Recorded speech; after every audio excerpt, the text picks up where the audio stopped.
Whatever choice you make is fine. There are options. So much of the time people think I either have to exclusively breastfeed or I'm going to formula feed. And it can look so many different ways. And you get to decide what success looks like for you. The nipple shield starts working. The other midwife comes to check on me. And she's like, what is this? You can't use nipple shields? And she just went off. Why are we made to feel like we're a bad person if you have to use a nipple shield? We don't feel that way about classes. We don't feel that way about crutches. It's, these are tools. They should be morally neutral. Hello. Hello. How's it going? How are you today? I am good today. How are you doing, Melissa? I'm good, actually. I slept 6 hours undisturbed, which was literally epic. Like 6 full hours? Bless your baby for giving you that. I know. Thank God. The TLDR is we started sleep training. But what I actually want to talk about is the fact that I had to throw out like $50 worth of formula this morning because we're just not getting through it because Phoebe's combo fed. And since she started daycare, it's been really hard to get through all the formula because I'm also sending breast milk and pumping. And anyways, this all just leads me to say that I am so excited because of our guest today. Tell us of our guest today, Melissa. Who are we chatting with? We're talking to Mallory Whitmore. She is also known as the formula mom. Frankly, most baby feeding advice sounds the same. It's just breast is best and formula is fine. What if formula wasn't second best? What if it was first best? Or what if everyone minded their own business? Equally best. Yeah, exactly. And what if Yes. it was less about nutrition wars and politics and culture and just about the survival of our kids and the joy of parenting? We're so excited that Mallory is here to help flip the script on this and to talk about the feelings around feeding. Because everyone talks about the practicalities and the portions and the how to do it and the when to do it, but nobody really talks about the validation that we're all looking for, not just a how-to guide. So today we're diving into formula feeding as a positive choice, not just a fallback, from the OG first formula mom and advocate in the last decade, I would say, Mallory Whitmore. Welcome to the podcast. Mallory, you're here. We're so excited. Welcome. Thank you for having me. I'm excited too. Okay, we have a million questions for you today, but I think the first one that would really open up the episode for people who maybe don't know you yet, can you tell us the moment when you realized that feeding your own baby was not as maybe simple or straightforward as you might have thought, and then how that led you to the path that you're on now as a formula feeding expert? I have always been very type A. I've always been a rule follower, follow the guidelines, do the things you're supposed to do. And so when I was pregnant with my first, I thought I would breastfeed. I read the books, I went to the class, I talked to the friends, I followed the people on Instagram, and then my daughter was born and the whole plan fell apart. So she was... Relatable. Yes. Oh my gosh. It was a mess. So she was late preterm. My milk didn't come in. I had a planned C-section and undiagnosed gestational diabetes, and there was a lot at play. And it was just really difficult from the start. And she wasn't gaining weight. It was so stressful for me because I thought I was doing all the right things, but we weren't seeing the outcomes that we wanted. It made those first weeks at home with her so difficult. We were triple feeding. So trying to nurse and then pumping and then supplementing on top. And then we started supplementing with formula. And then I decided I would just switch to exclusive pumping. And then I was pumping around the clock. And then she still wasn't gaining weight.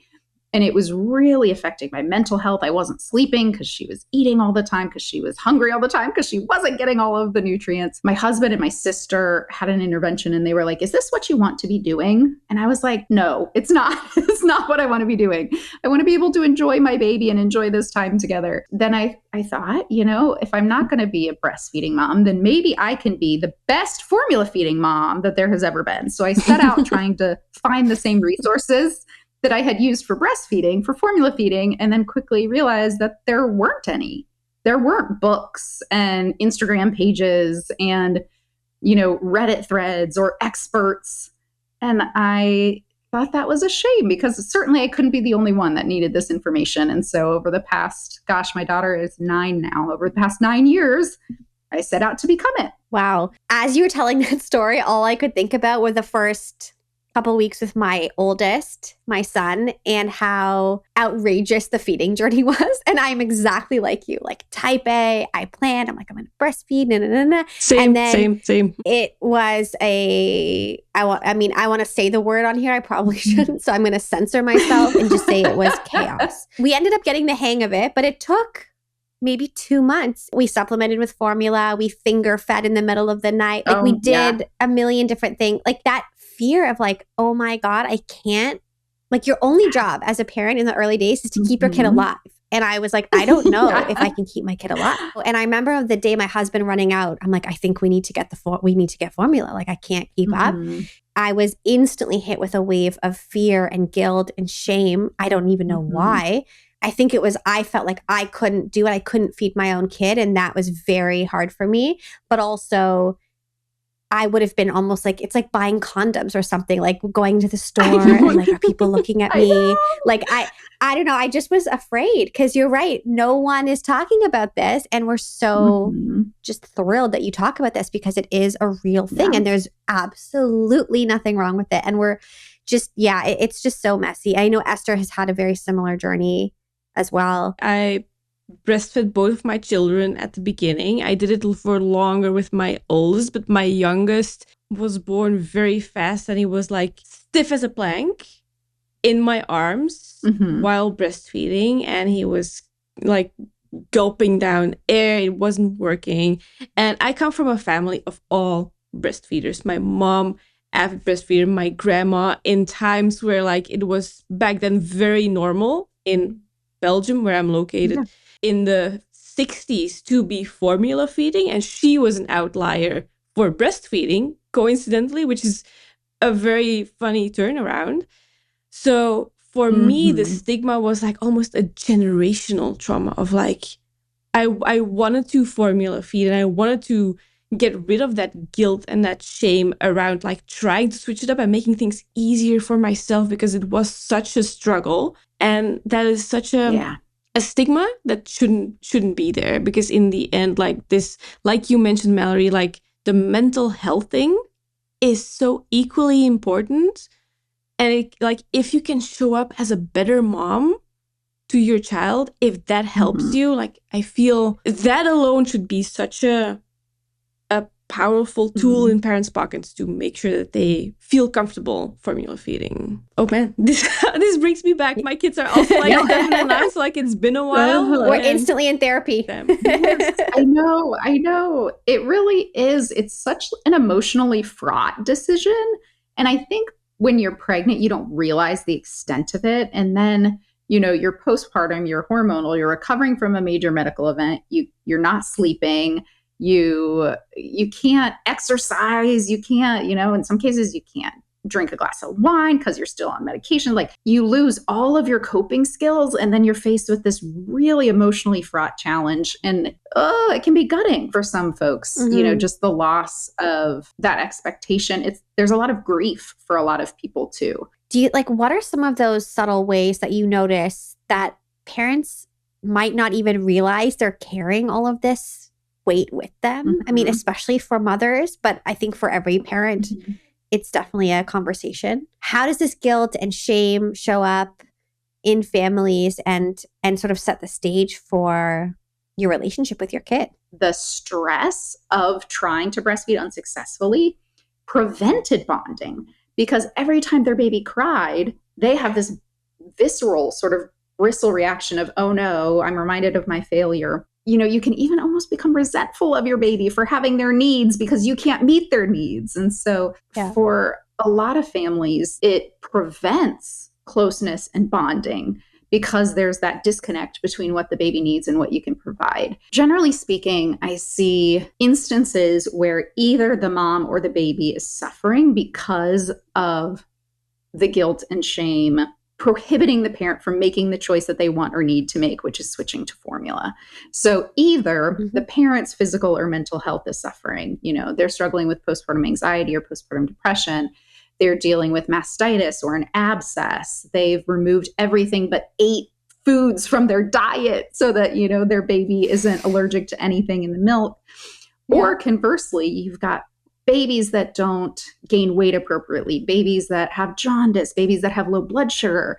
And the fear of formula keeps parents from making the choice to use it, even if it would better their health or their baby's health sometimes, because that stigma is so strong. That's what always kills me, because I'm like, yes, there are benefits to breast milk, but don't overvalue those and undervalue the other determinants of health that we can clearly see are not going well while we're trying to continue to breastfeed. Where did this stigma even come from? It has been kind of like a pendulum, where it was too far, arguably, toward the formula in the 70s, 80s, maybe even before. And then it has swung too far the other way. I think, there was a big push in the late 90s, early 2000s with what's called the Baby Friendly Hospital Initiative. The initiative was to try to increase breastfeeding rates.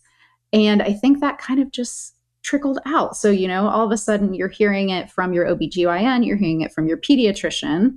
And then we started to see a more vocal presence on social media from the La Leche League and from lactation consultants. And then, more and more people started breastfeeding, and it became almost this like moral thing, synonymous to, if you want to be a good mom, then you breastfeed. And so I think that perpetuates the stigma. Yeah, it's nuanced for sure. That if you want to be a good mom, you breastfeed thing is so baked into the culture. And it's interesting because culture, class, community, all of those things actually play a huge role in what is the norm for feeding. It's the same with sleep. Baby sleep and baby feeding, I feel like, are such politically, emotionally charged subjects. Like, I remember with my son, because we had all the feeding issues, I had 2 midwives, and one of them told us to use a nipple shield. She's like, this is really going to help the latch. We got it. I'm like, oh my God, this has changed my whole life. I can actually feed my son now the way that I had hoped I could. We were able to wean him off the formula, which is not to say like we didn't think at this point, I was kind of over the fact that maybe I felt weird about formula for some reason. But I was like, he loved it. I loved it. We were both happy. Anyway, the nipple shield starts working. The other midwife comes to check on me, and she's like, what is this? You can't use nipple shields? And she just went off. And I was like, oh my God, like, what do I do? And I remember actually talking to Esther, and she was like, they use nipple shields forever. And again, it comes back to keeping your kid alive and keeping yourself mentally comfortable, stable, happy. Like, we have to use the tools around us. We have to lean on the village to raise our kids. And sometimes the village is formula, nipple shields, whatever. Generally speaking, we as a society celebrate the sorts of adaptive tools that help us function optimally when our bodies don't, right? So I wear glasses because I have astigmatism. I monitor my blood sugar because after gestational diabetes twice, my blood sugar is too high. My joints are hypermobile. We all have these ways that our bodies don't function optimally. They don't function typically. They don't function the way they should. But I don't feel bad about wearing glasses. Yeah. Like, why would I? If I need insulin someday, I'm not going to feel bad about that. I mean, I will be sad maybe, but I'm not going to think that makes me a bad person. That parallel drives me crazy sometimes, because why are we made to feel like we're a bad person if you have to use a nipple shield? Yeah. We don't feel that way about glasses. We don't feel that way about crutches. It's, these are tools. They should be morally neutral. Absolutely. How do you think the culture, the class, the community shape our choices as parents that we don't even talk about? We're seeing this in real time right now, as our culture is becoming more polarized, and as parenting choices now seem to fall on one side or the other in a way that they didn't previously. Like previously, it didn't feel like your sleeping choices or whether you were going to homeschool or send your kid to public school, those didn't feel like political choices. But now they kind of do, where you see trends with parenting choices that fall into political camps. And then I think that heightens this sort of stress and tension around how parents are making these choices. We see it everywhere. We see it on social media. We see it in popular media. We see it in our text threads. We see it in the waiting room of the pediatrician, in bumper stickers, and just everywhere. I think we're all picking up little cues from everything we interact with that says, this is what a good mom is. And you internalize it often without like taking a critical eye to it. I also wonder like how social media like actively plays into this, because like it used to, like my mom got all of her information from like the Dr. Spock books Yeah. and reading parenting magazines, but like that information was so much slower in a way. Like it didn't get updated weekly with new information. And I felt like as a parent, I think like when I was a mom to my oldest, like social media hadn't really yet changed. Like my oldest is 9 or turned 9 like a couple of months ago. And like back then, especially Instagram is like my social media of choice, hadn't really like that algorithm of like parenting stuff where I got really sucked into in a way. Whereas like with my youngest, like that already became so much more prevalent in my life, where it was like my gateway to other parents and how other parents were doing things. And on the one hand, it was such a savior because it gave me information that I did not have with my oldest. On the other hand, like I said, it gets updated so fast, and every week there's new information: breastfeeding, formula, nipple shields, yes or no, sleeping, co-sleeping, no co-sleeping. And there's so much opposite information for each other. Like I felt as a parent, like there is no one source of truth. I do not see the forest through the trees anymore. I have no idea what I'm doing. So it left me flailing in so many different ways. How do you think that social media impacts the formula versus breastfeeding culture? Yeah, I think it has a lot to do with it. I think you're exactly right that decades ago, whether our parents or even, my oldest is also 9. So in those like, mid 2010 era, there just weren't so many voices. You might listen to your mother or mother-in-law, you might listen to your pediatrician, you might listen to your best friend who you meet up at the play group, but your circle of influence was pretty small. And those were also people that likely align already with your general mode of approaching parenting, because you chose that pediatrician for a reason. You choose your friends for a reason. When you get on social media and then you're hearing from 50,000 people, that sphere of influence grows and grows and grows, a mile wide but an inch deep. There's no nuance, and you're seeing these things often that you don't even follow, right? The algorithm is showing you breastfeeding content because you're interested in infant feeding. It can be really hard to sort through the noise, and it can be really hard to separate out like, what is my actual opinion? Like, I think social media has made it more difficult for parents to trust themselves. Because they don't know what they even believe anymore, because, it's so overwhelming. Yes, a million times yes. Like that, what do they say at the rom-coms? Like, it's so, so true. And you're in the thick of it, Mallory, because you're delivering all of this content all the time. You're providing, I think, a great light at the end of the tunnel for the I'm in this with sleep right now. I also have an 8-month-old, and congrats. I thought I knew how to raise a child when I had my first kid. I'm like, why is this so different? Feeding is a whole other story with her, but like every night I'm like, okay, well, how do I get her to sleep? How do I get her to sleep? How do I get her to sleep? And it's so poignant because the place I'm going is social media, and I'm just looking for anything to grab onto. And with feeding, I know it's the same. When you think about your impact on people when it comes to feeding, how does that sit with you? And I think I just want to also add, for anyone listening who has not followed Mallory yet, you definitely have to, at The Formula Mom. But thank you. You share so much raw content about what you've been through as a mother and how feeding has impacted your life. And I feel like that really just sets this tone for all of your content. But yeah, how have you been sitting with all of this, and how do you get through it all? And tell us. I've developed a much thicker skin than when I started, that's for sure. But, I think my hope is always like, I never want to be the person that says, you should use formula, you need to use formula, breastfeeding's not going well. My hope is always to say, I think you know what you want to do, and you should feel empowered to do that. Because that's most often what the moms that I talk to need.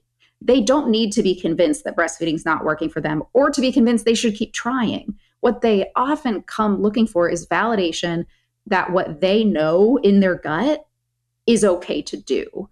And so I hope that that's my legacy, really, that that I've inspired a bunch of moms around the globe, wherever, to know that they know themselves best, they know their babies best, and therefore they know the best choice for their family, and that they should feel good about that. Totally. I just read recently that research shows that the majority of American parents will use formula before their baby's first birthday. So most families will do it at some point. It's so fascinating because it's that feeling of before you ever have kids and you're like, oh, I'm not going to be the kind of parent who does like X, Y, Z, you know? And then you're just like feeding your kid gummy bears in front of the TV because you're like, you're like, you know, this is what it is. When it comes to formula, it almost feels very similar where some people are so bullish on not using it and then realize, especially for mothers who are basically tied to their children, you sometimes do just need a break. And formula can be a really wonderful tool for that. I mean, we're combo feeding my daughter, and I find it very relaxing to know that if I cannot be home or if I cannot pump enough or if the freezer stash is gone, that we've got a can of formula ready to rock and that she'll drink it. And there's nothing like that mental release of knowing it's okay. I also want to add like the other side of like the formula spectrum that I also experienced with my in-laws on my family on my husband's side, because they are all avid formula feeders and it wasn't even a question for them to be breastfeeding. They were like formula feeding from day one. And for me, when I eventually started formula feeding my youngest, my husband was already on my side there because he knew, like, he could already see me struggling with the breastfeeding. And he had suggested formula a couple of times already because he knew that, like, it would allow him to also feed his child easier. It would take the pressure off the nights and all of that stuff. We've touched a lot on like the guilt and the shame of picking formula, but there's also like the side of it. Like, I was wondering, is there like a growing side of people who are like actively choosing formula and who are proud to be doing that and who feel comfortable in their choice? Because it's not just about like formula being like the second answer to something or like the fallback to breastfeeding. Like, it's not always picked out of failure. Sometimes it can be a first choice. And I want to make sure that, like, I can imagine that, like, that is also a growing group of people. It is. Yeah, absolutely. That's a great point. We, with our second, who's now 6, we decided to do formula from day one with him. I was like, I can't live through that again. I want to have a different postpartum experience. And I know that if I choose formula from the very beginning, that I will. It is a decision that I personally have never regretted once in my life. Honestly, it made me regret not starting formula sooner with my daughter because I had such a positive experience.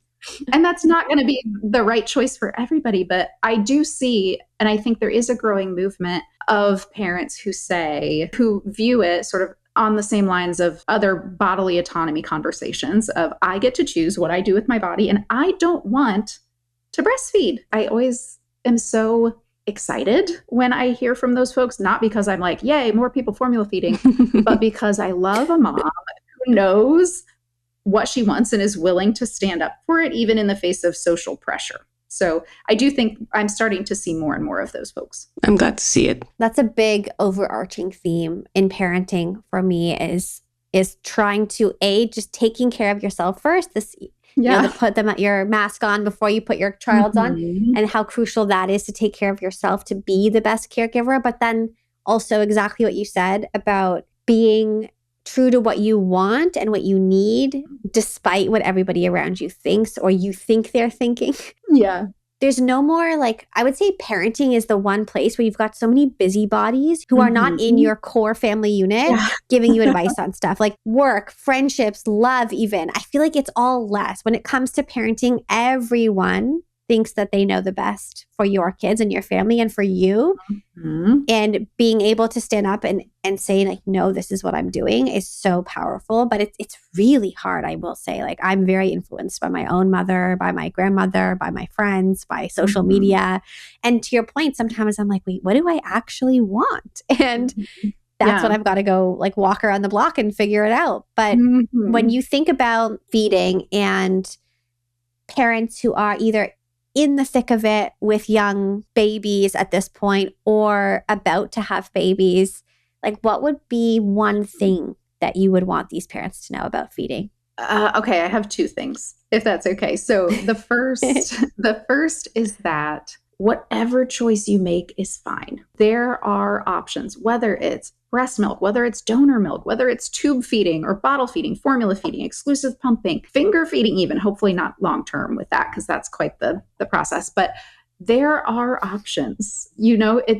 So much of the time people think I either have to exclusively breastfeed or I'm going to formula feed. And it can look so many different ways. And you get to decide what success looks like for you. For me, it was a baby that's healthy and growing and a mom that feels like I can be engaged and supportive of my family, right? That was how we just define success. So that's the first thing. It can look like whatever you want it to look like, and whatever you choose is very likely fine. And then the second thing I would say, and it's hard to conceptualize this when you're in the thick of it, but it won't matter down the line. When you're in that first year, the feeding and the sleep consumes basically all of your thoughts about this baby. And when you get distant from it, when that baby becomes 3 or 5, 7, 9, whatever, you realize that you haven't thought about how you fed them as an infant in months, years, half a decade, because they become so much more than that. And so I would encourage parents that way too, that I know right now it feels like all encompassing and that you have to make the right choice or else you're dooming your baby forever.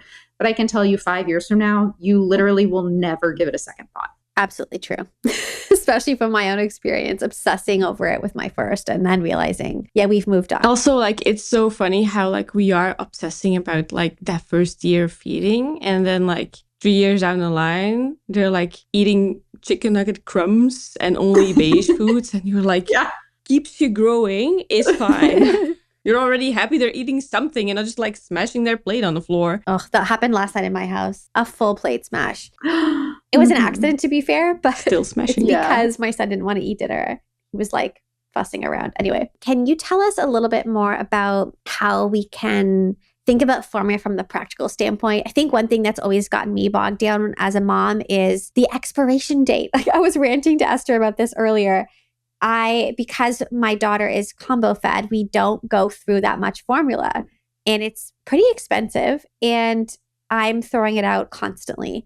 Do you have any secrets? Help me. What should I do? Yeah, the biggest secret is to buy the smallest can size that you can. So some brands come in 800 or 900 gram large cans, and that can be really hard to get through. We're starting to see more brands offer smaller cans, 400 grams, 360 grams. So I would say if your baby isn't particular, if they don't need the formula you're using, see if you can switch to a similar brand that offers a smaller can. That's really the only solid advice for not having to throw some away at the end of the month. I have this conversation a lot with parents about how formula is food. And we know that intuitively. For some of us, it's our baby's only food for 6 months. But because of that, we have to follow the food safety rules. And that sometimes means pouring it down the drain, which is very painful. Can you freeze the powder? Is that an option? Or does it kill the healthy bacteria inside? No, you can't. It can denature some of the vitamins and minerals so that they're not as potent. So no, the standard is that within 30 days of opening, you have to toss it if you haven't used it all. That makes sense. I thought a lot about donating it. I'm we've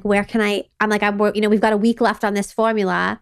Who can I give it to when I have 700 of 800 grams remaining? Yes. At least here in Canada, I wasn't able to find anywhere that would take an open can of formula, of course, because honestly, I wouldn't take an open can of formula. But I know it's just sad because there is a food crisis, honestly, in many places. But I know formula specifically has been a very limited hot commodity over the last several years. And we went through a big shortage right around the time my oldest was born. Have you noticed that due to some of the shortages and challenges with actually accessing formula, that's changed the way that people approach feeding? Yes, I think, during the shortage and during COVID, we saw an increase in people breastfeeding, which made sense. People were at home, even if they were working from home. And then with the shortage, people didn't want to have to rely on formula because they weren't sure if they could get it.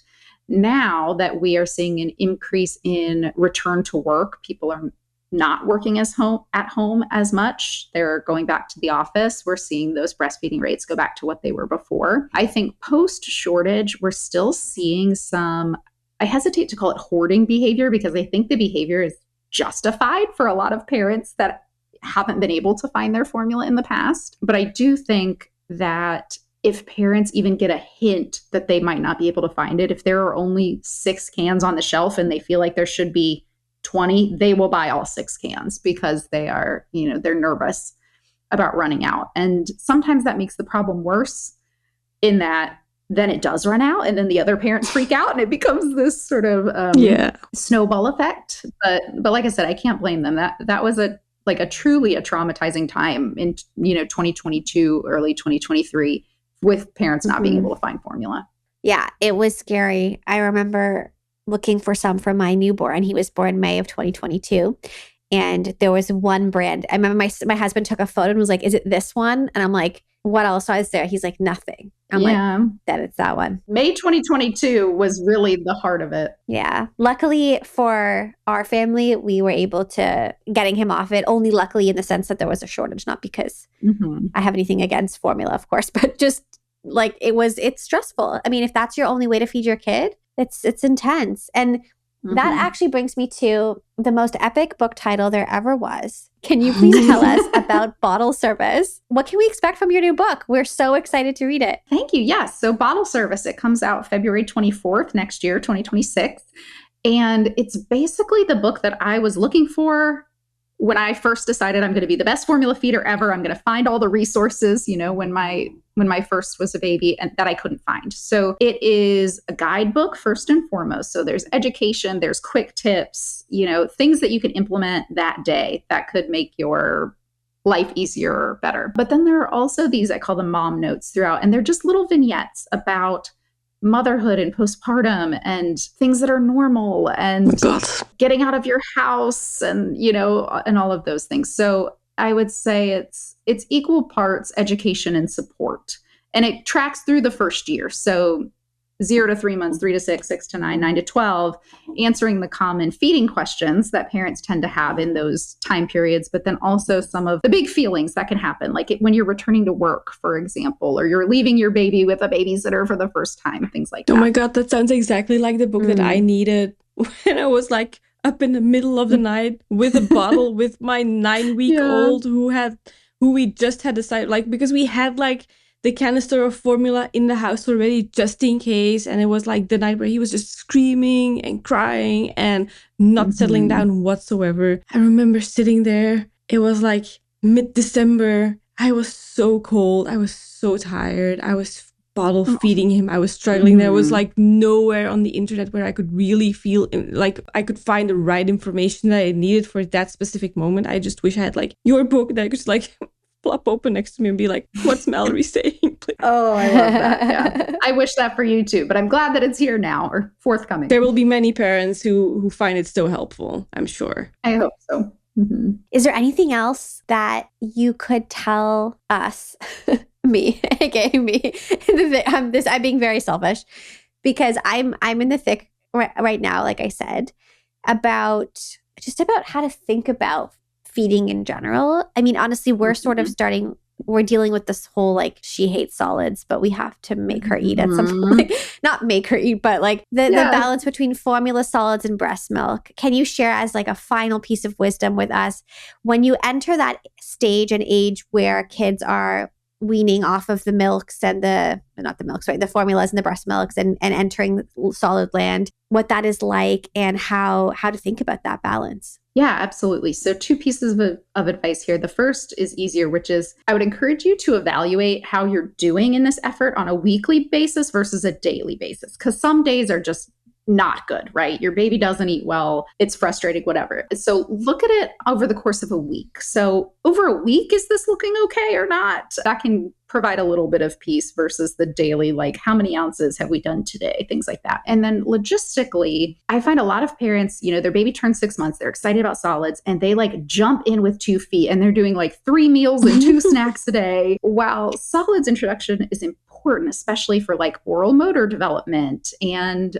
learning to manipulate the tongue in the mouth and hand-eye coordination, or hand-mouth rather, coordination. The bulk of the nutrients that your baby's getting for the first year should still come from breast milk or formula. So you can start with 1 meal a day at 6 or 7 months. You can do 2 meals 8, 9, 10 months, and then go to 3 meals at 11 or 12 months, and then start thinking about reducing the volume of formula. it can be so much more about exposure and practice than it has to be about nutrition at this point in that like 8-month range. Hopefully that can give you a little bit of peace as you're navigating it. Totally. Thank you. I mean, it's funny because like I said, I have another child, but I literally blacked out. Like I don't remember what we were doing. Is that, like, that is normal, right? I feel like, I don't know, you're both mothers, just nod along at least and tell me that's normal. No. Yeah. And you're right. You have a different kid the second time. Like you think you know what you're doing. And then you get this different kid and you're like, oh, okay. You don't do what my first did. Yeah, they're tricky that way. This is how like siblings even get to exist, because like you have your firstborn, you're thinking like, oh, I got this down pat. And then you have your second, you're like, oh. You're like, oh. Yeah. I knew nothing. It's humbling. It is totally humbling. Well, this has been such a joy. Thank you so much for spending time with us and sharing your wisdom. I'm sure people got as much out of it as we did. So thank you for being here. Thank you for having me. This was so lovely. I don't think I've ever been as validated about something in a really long time than right now from Mallory about feeding. And I'm on my second kid and I work in this space. So we're always talking about parenting stuff, but just knowing that it's no one's business and you have to do what feels best for you as the mother and the parent, because your only job, again, is to keep your child alive and safe and healthy. And it doesn't matter if it's formula, if it's breast milk, if it's some mix of both, it's all okay. And I hope that everyone else feels as validated as I do. I wish I just had something like this when I was in like the baby phase. Like you said, like this would have been so validating for the choice that I made when I was so in the weeds and so insecure about all of these choices. For sure. So if you love this conversation as much as we did, go check out Mallory's work at The Formula Mom, which is www.mallorywhitmore.com. That's MALLORY